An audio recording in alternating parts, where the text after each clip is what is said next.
Hey guys, it's Tim Miller from the Bulwark. We have breaking news regarding these illegal flights that the Trump administration put Venezuelan refugees on to the El Salvador prison camp that I've been losing my mind over on several videos and podcasts of late. And this one, I think Ben Witta said I had steam blowing out of my ears yesterday. For this one, I'm a goddamn red fire hydrant and there's just water blowing out of every orifice. I'm enraged. I'm on fire about the reported news about what we did to a young man who was fleeing oppression, fleeing communism, trying to come to this country, trying to do so legally, as so many had done since fucking 1776, since before 1776. Anyway, let me read you the details here. This is from Aaron Reichland-Melnick. We did an interview with him. Bill Kristol did last weekend. I'll put the link in this feed. Very good immigration analyst. I'd recommend you watch it. He writes this: sworn declarations filed last night confirm the Trump administration sent innocent people to rot in prison in El Salvador, including a professional soccer player tortured by the Maduro regime who entered this country legally to seek asylum and has no criminal record in either country. How did this happen? How did a fucking Venezuelan fleeing communism get put on a plane to El Salvador to go to that goddamn dystopia torture camp? How did that happen? How did we do that? Well, I'm about to tell you how. And let me tell you, before I tell you how, here's what I really think. This is the nuts of this. The people that are responsible for this in a just world would go to prison themselves. Tom Homan and Stephen Miller should be fearing prison for themselves for doing this. Like the idea that this man was sent to El Salvador against a judge's order, despite the fact that he committed no crime, was here legally. Let me tell you why. ICE policy says a person can be deemed a gang member if any ICE officer notes 2 gang membership identification criteria. In the case of Mr. Reyes Barrios, here were the 2. 1, a tattoo modeled off the Real Madrid logo. Remember, this guy was a professional soccer player tortured by the Maduro regime. So shocking, he had a fucking soccer tattoo. Number 2, a picture of social media of him throwing the horns.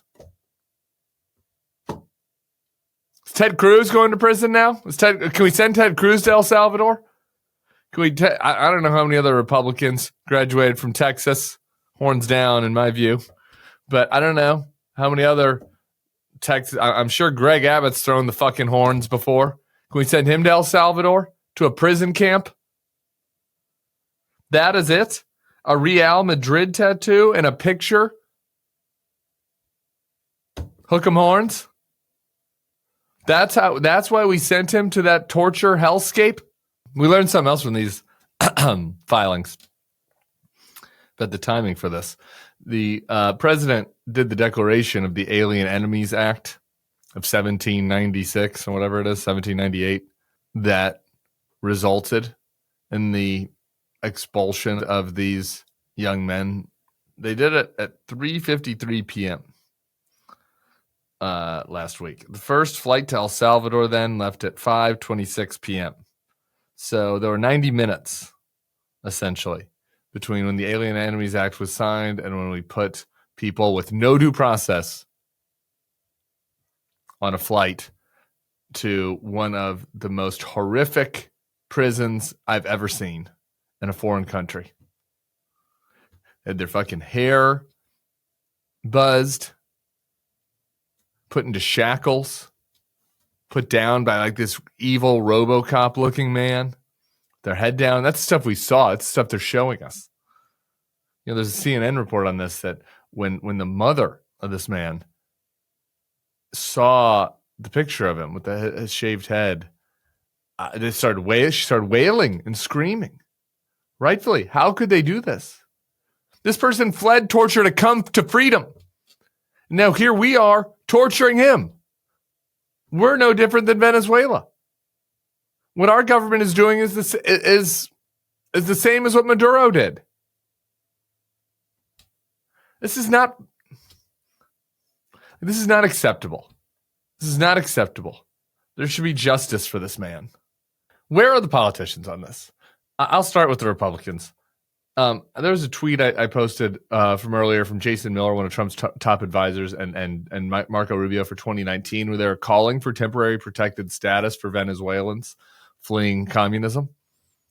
And here they are now, these same people, 5 years later, taking the Venezuelans fleeing communism and sending them off to El Salvador without giving them a chance to even defend themselves, impugning them, smearing them, calling them gang members.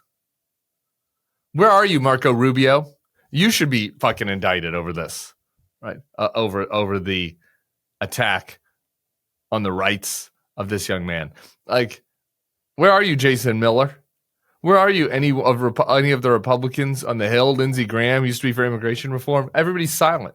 And on the Democrats, there have been Democrats that have criticized this, but you've seen several Democrats talk about how they got to choose their battles, and defending gang members isn't the best battle, and immigration isn't the best place to fight, and Trump has a mandate on immigration, and blah blah blah blah blah. Show some fucking spine. Fight for the values of this country. Fight for that man and his mother. Draw attention to this. Figure out a way to get that man out of that camp. Repatriate him. This is what America is fundamentally about. And I'm sure that there have been some Democrats who have spoken out on this. I don't want to just paint with a broad brush, but let me tell you, I watch all the news about as closely as anybody. Okay, I'm fucking chained to the chair here. All right, so I watch the news. I get the press releases. I see the tweets. It's been lukewarm at best, the advocacy on this from Democrats. And where is the hair on fire? Who are we going to really? You really think you're going to lose some election 2 years from now because you spoke too clearly about the rights of somebody who was here fleeing torture, fleeing communism, who just wanted to live free, who has no criminal record? You think defending that person and protecting them from the fucking torturous hellscape that he's been sent to, you think that's going to cost you an election in 2 years? I don't think so.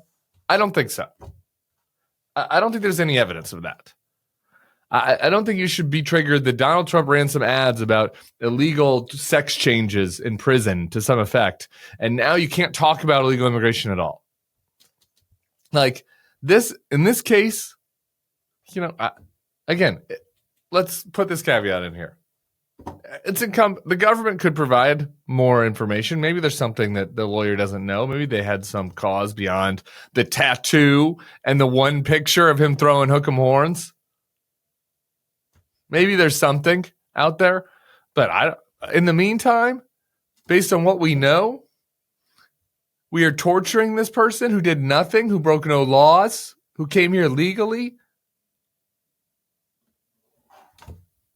Speak out. Do something. Show some spine. Rattle their cages.